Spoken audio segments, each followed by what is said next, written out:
Hello, DigiDestin, and welcome to the King's Court. Now, if you're a returning viewer or if this is your first time here, hi, how you doing? And thanks for stopping by. Now, as we all know, Greymon is basically the Goku of Digimon. Let's be real here, we all know this.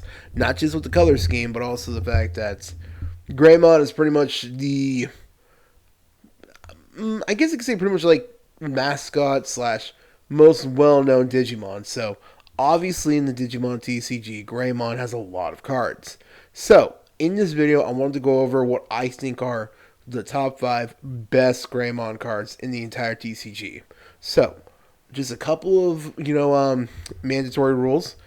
Basically, these are going to be the Greymons that have like the widest playability, aka the cards that I think not only have one very powerful effects, are strong in a Greymon centered deck, but also has viability, aka that it can be played in not just this deck but also even others. So that's pretty much the entire rules actually. So before we get to the top 5, I want to go over a couple of honorable mentions. Now, really quick, also, this is going to be only for the regular Greymon cards, not Geo Greymon and not any of the X antibodies.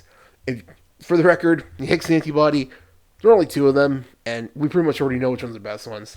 The one that's at 1, the virus, black and red Greymon X, is the best one. So come on, we already know that. And if you want to see one for any others, let us know in the comments what you want to see.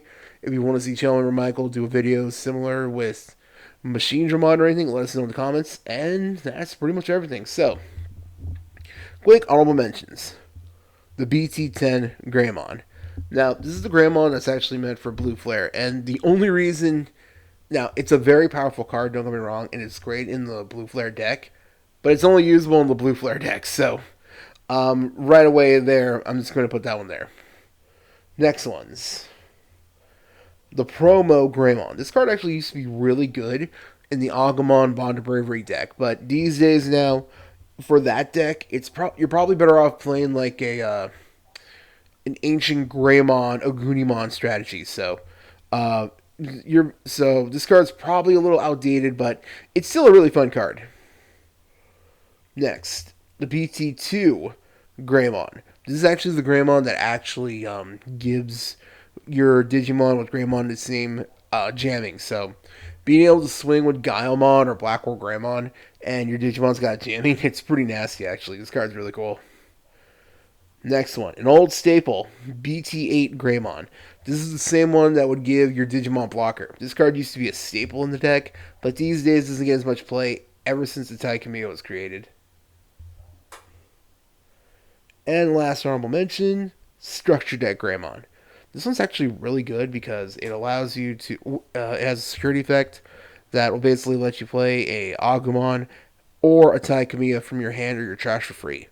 Plus, it's a blocker too, so it's a really good card.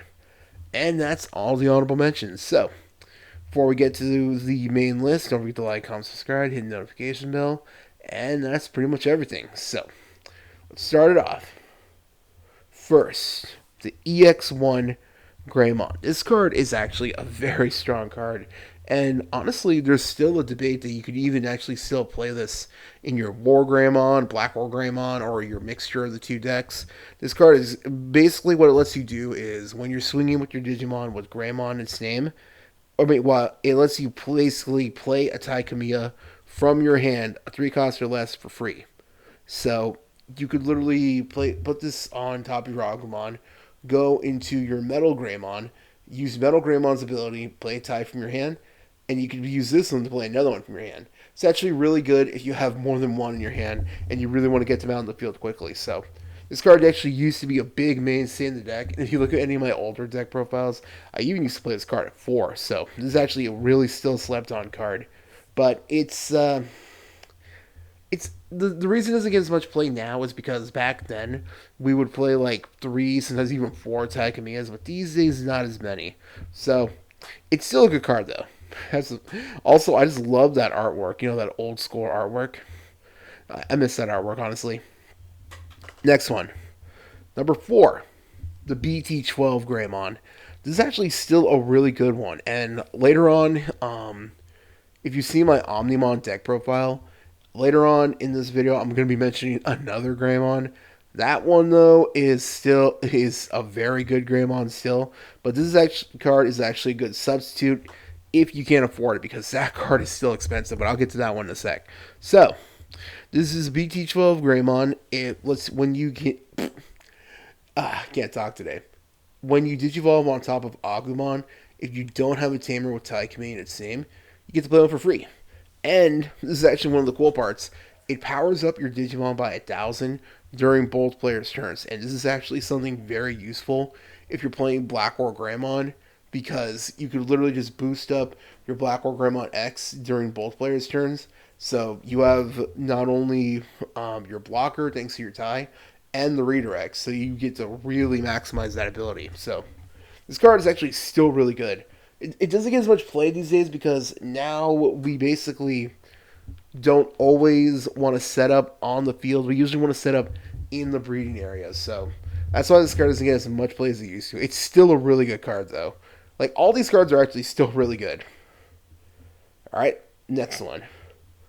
Structured Egg Greymon. This card has been a mainstay, not just in Greymon decks, but even in other decks. Sometimes Tekken, um, Dorbrickmon has been known to play this card. Blue Flare has played this card. So this Greymon, we all know, gives you an extra security. Short, simple, easy.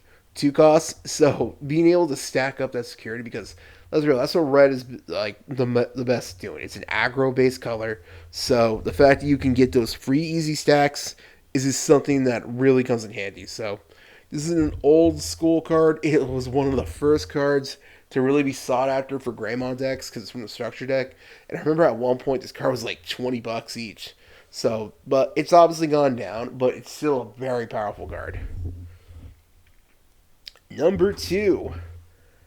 I put this one above the structure deck Greymon just because right now, currently, this is debatably the best card, the best Greymon card, the best red one at least. Because, one, that memory gain. The fact that you can, one, if you played out your Agumon and you Digivolve into this Greymon, you can gain a memory back is not only very good, but the fact that, let's say hypothetically, you have the BT11 Agumon, you put it out from the racing area, and you use the ability to Digivolve in the Greymon for free, you gain 1 memory free still, and you didn't even have to pay any memories. So this card is honestly really good. Not only that, the fact that you can boost up your Digimon by an extra 2,000 during your turn, even though it's not during your opponent's turn as well, is still very powerful and very necessary. So right now, this is definitely currently the best red Greymon card. But I said the best red Greymon. Yeah, if you're listening to this, you can probably figure out already what I think is the best Greymon right now. Currently, the new BT17 Greymon. Okay, this card. Where do I start with this card? First off, this card is not just playable in the regular War Greymon deck, but it's also usable in Black War Greymon and the Omnimon deck as well as the Ancient Greymon Agumon based strategies. Which, by the way, if you want to see an updated deck of that, let me know in the comments. But so this card is extremely versatile and it has so many useful effects. One, if you do its name counts as Agumon and Koromon. So when you Digivolve and you have a Koromon under it, it'll gain extra 3,000. It could delete smaller, more annoying, and to even medium-sized Digimon. And the fact that if it's deleted, you can play a Taikamiya for free from your hand. So this card is extremely powerful, and the fact that it's a multicolor card makes it even more viable. So that's why I think currently this is the best Greymon in the game right now. Although this list is obviously probably going to have to be updated eventually because Greymon is always getting new cards. But that's my list right now. So let me know in the comments, what do you think are the best Greymons? Do you agree with me? And let me know your reasonings too. I'd love to read them. And that's pretty much it for this video. Thank you so much if you've gotten this far. And have a good week. Take care. Bye.